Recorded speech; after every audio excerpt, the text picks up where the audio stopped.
পৃথিবীতে দাজ্জাল নামে একটা ভয়ানক দানবের জন্ম হবে। সে নিজেকে মানুষের প্রভু হিসেবে ঘোষণা করবে। যারা তাকে প্রভু হিসেবে স্বীকার করবে না তাদেরকে সে ভীষণ কষ্ট দেবে। দাজ্জালের আদেশে মাটির নিচে লুকিয়ে থাকা সম্পদগুলো উপরে উঠে আসবে। আকাশের মেঘেরা বৃষ্টি হয়ে নিচে নেমে আসবে। দাজ্জালের গতি হবে বায়ুতাড়িত মেঘের মতো দ্রুত। সে তার প্রভাব প্রতিপত্তি দিয়ে সমস্ত পৃথিবীকে নিজের করায়ত্ত করে নেবে।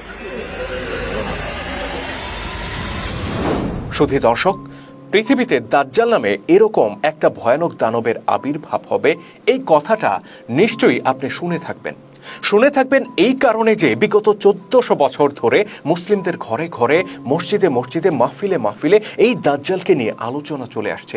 রূপকথার গল্পের মতো মনে হওয়া দাজ্জালের বর্ণনাগুলো শুনতে অত্যন্ত চিত্তাকর্ষক হওয়ায় বিষয়টির প্রতি দর্শক শ্রোতাদের আগ্রহও স্বাভাবিকের চেয়ে একটু বেশি। যে কারণে যদি আপনি মুসলিম হয়ে থাকেন তাহলে নিঃসন্দেহে আপনার কাছে দাজ্জালের বিষয়টি অজানা কিছু নয়। কিন্তু আমি আপনাকে বলছি, সেই চিরচেনা দাজ্জালকে নিয়ে আজকে আমি যে কথাগুলো বলতে যাচ্ছি তা শোনার জন্য বা যা দেখাতে যাচ্ছি তা দেখার জন্য আপনি মোটেও প্রস্তুত নন। এই ভিডিওটা আপনার চিন্তা চেতনার জগতে একটা ভীষণ রকমের ধাক্কা দিতে যাচ্ছে। সুতরাং একটু নড়ে চড়ে বসার অনুরোধ রইল। শুরুতেই একটা রহস্যজনক বিষয়কে সামনে আনতে চাই। লক্ষ্য করুন, হাদিস গ্রন্থগুলোতে দাজ্জাল সম্পর্কে মহানবী হযরত মুহাম্মদ সাল্লাল্লাহু আলাইহি সাল্লামের অসংখ্য হাদিস রয়েছে। সেখানে দাজ্জালকে এত বিস্তারিতভাবে বর্ণনা করা হয়েছে যে যখন এই দানবটার আবির্ভাব হবে তখন তাকে চিনে নেওয়া খুব সহজ হবে। যেমন উদাহরণ হিসেবে আমরা বলতে পারি, আল্লাহ নবী বলেছেন দাজ্জালের এক হাতে থাকবে জান্নাতের মতো একটা জিনিস, আরেক হাতে থাকবে জাহান্নামের মতো আরেকটা জিনিস। দাজ্জালের ডান চোখ থাকবে অন্ধ, সে শুধু তার বাম চোখ দিয়ে দেখতে পাবে। দাজ্জালের কপালে খোদাই করে কাফের শব্দটি লেখা থাকবে। তার বাহনের এক পা থাকবে পৃথিবীর এই প্রান্তে তো আরেক পা ওই প্রান্তে। এবার আপনি বলুন, আপনার চোখের সামনে যদি এরকম একটা ভয়ঙ্কর কিছুর আবির্ভাব ঘটে তাহলে ওই দাজ্জালকে চিনে নেওয়া কি কোনো কঠিন কিছু হবে? মোটেই কঠিন হওয়ার কথা নয়, বরং একটা মক্তব পড়ুয়া শিশু শিক্ষার্থীও খুব সহজেই দাজ্জালকে চিনে নেওয়ার কথা। বাট ওয়েট, এখানে এই ব্যাপারে রাসূল সাল্লাল্লাহু আলাইহি সাল্লাম একটা মিস্টেরিয়াস কথা বলেছেন। তিনি বলেছেন খাঁটি মুমিন ব্যক্তি ছাড়া আর কেউ দাজ্জালকে চিনতে পারবে না। অথচ আমরা যদি বাহ্যিকভাবে চিন্তা করি তাহলে ঘটনা কিন্তু উল্টাটা হওয়ার কথা। ধরুন আপনি ইসলামের নবীকেই বিশ্বাস করেন না, তার দাজ্জাল সম্পর্কিত যে হাদিসগুলো সেগুলো তো বিশ্বাস করার প্রশ্নই ওঠে না। কিন্তু একদিন সকালে ঘুম থেকে উঠে দেখলেন ঠিক ওই রকম একটা দানবের আত্মপ্রকাশ ঘটেছে যেমনটা তিনি আরো 1400 বছর আগে বলে গিয়েছেন। ভাবুন তো আপনার প্রতিক্রিয়াটা তখন কেমন হবে? নিঃসন্দেহে এই অবিশ্বাস্য দৃশ্য দেখার সাথে সাথে ইসলামের নবীর প্রতি, ইসলাম ধর্মের প্রতি আপনার ঈমান চলে আসবে। কিন্তু রাসূল সাল্লাল্লাহু আলাইহি সাল্লাম বললেন এমনটা তো হবেই না, বরং একেবারে খাঁটি মুখলেস মোমেন বান্দা ছাড়া আর কেউ দাজ্জালকে চিনতেই পারবে না। তার মানে এখানে রহস্য একটা তো অবশ্যই আছে। কি সেই রহস্য? ইনশাআল্লাহ ধীরে ধীরে আমরা এর জট খুলব। তার আগে আসুন আমি আপনাদেরকে আরেকটা দানবের সাথে পরিচয় করিয়ে দেই, যে দানব বা দানবীয় শক্তি আজকে ঠিক এই মুহূর্তে আমাদের এই পৃথিবীটাকে গ্রাস করে চলেছে। এই দানবটাকে সশরীরে দেখা যায় না, কিন্তু তার কাজগুলো দেখা যায়। এই দানবটার নাম আমরা দিয়েছি ইহুদি খ্রিস্টান বস্তুবাদী সভ্যতা। এটা এমন একটি দানবীয় শক্তি যা সভ্যতার নাম ধারণ করে গণতন্ত্র প্রতিষ্ঠার কথা বলে, সন্ত্রাসবাদের বিরুদ্ধে লড়াইয়ের কথা বলে এই দুনিয়াটাকে এক টুকরা জাহান্নাম বানিয়ে ফেলেছে। আসুন তার কর্মকাণ্ডের কিছু নমুনা দেখে আসি। এই দানব কয়েক হাজার অ্যাটম বোম মজুত করেছে যা দিয়ে এই পৃথিবী নামক ছোট্ট গ্রহটাকে সে নিমিষে ধ্বংস করে দিতে পারে। সে হিরোশিমা নাগাসাকিতে মাত্র 2টি অ্যাটম বোমা নিক্ষেপ করে 2 লাখ মানুষকে হত্যা করেছে।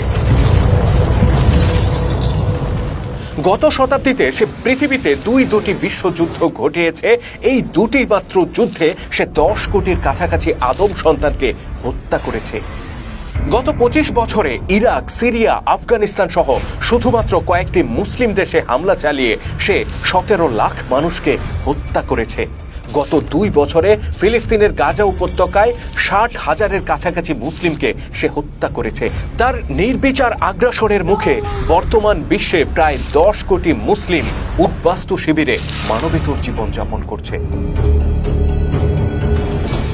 আমরা একে সভ্যতা না বলে দানব কেন বলছি তা এই হত্যাকাণ্ডের সংক্ষিপ্ত পরিসংখ্যান থেকেই হয়তো আপনি আন্দাজ করতে পারবেন।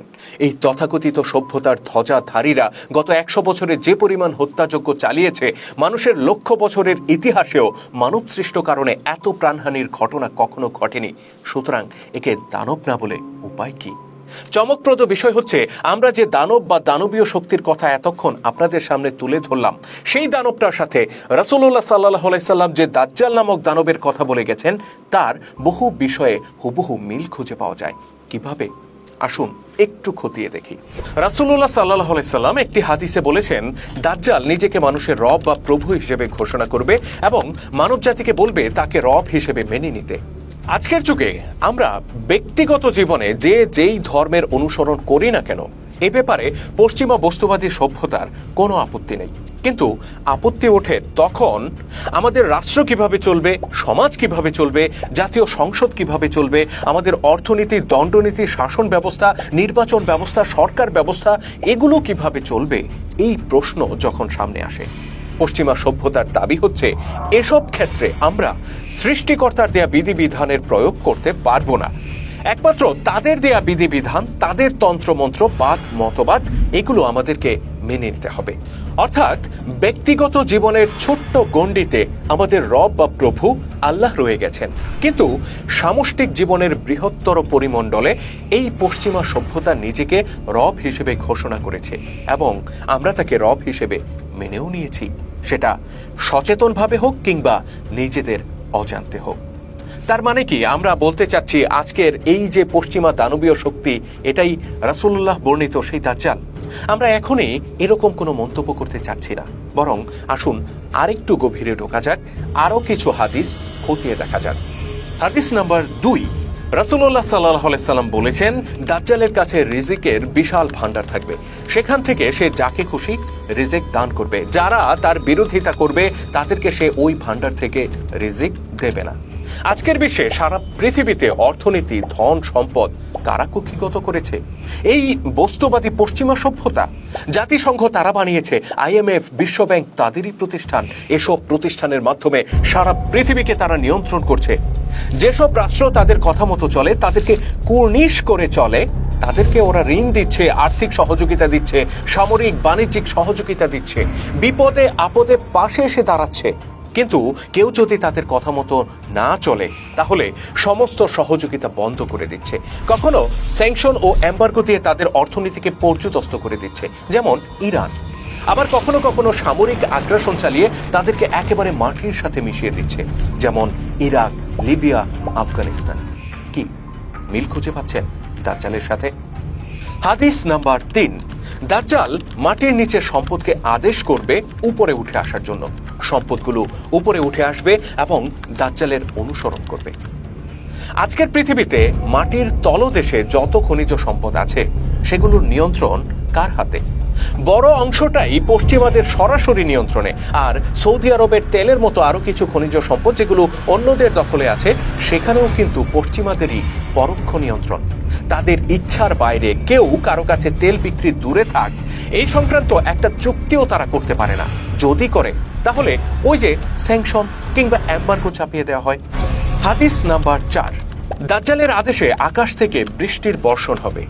সুধী দর্শক, আপনি কি জানেন বর্তমান যান্ত্রিক সভ্যতা এমন রাসায়নিক পদার্থ আবিষ্কার করেছে যা এরোপ্লেন দিয়ে মেঘের উপর ছিটিয়ে দিলে তা বৃষ্টি হয়ে ঝরে পড়ে?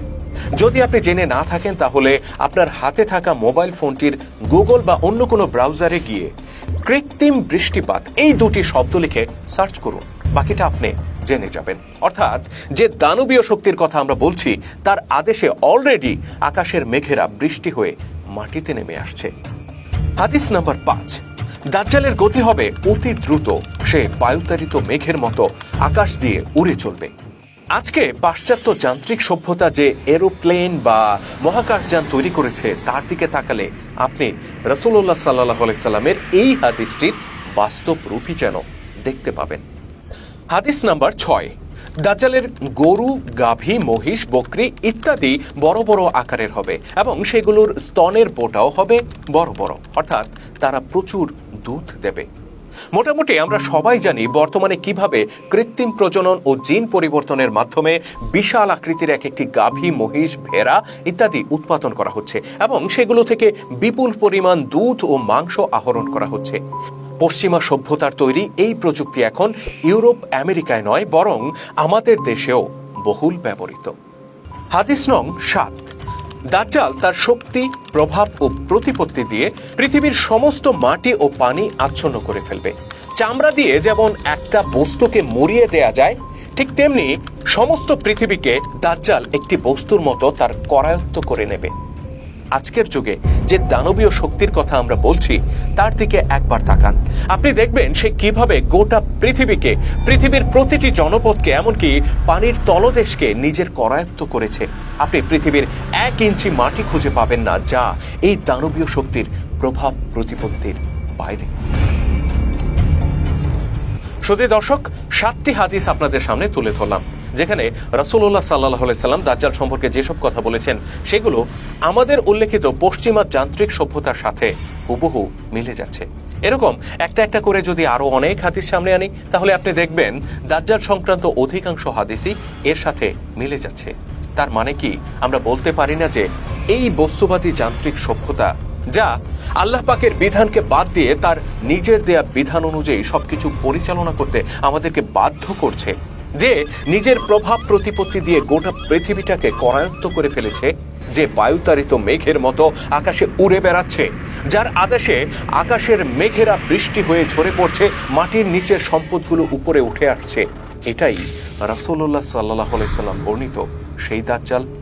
হ্যাঁ, আপনি দ্বিমত পোষণ করে বলতে পারেন এমনটা হতে পারে না, কারণ বহু হাদিস আছে যেখানে বলা হয়েছে দাজ্জালের হাত থাকবে, পা থাকবে, তার কপাল থাকবে, চোখ থাকবে ইত্যাদি।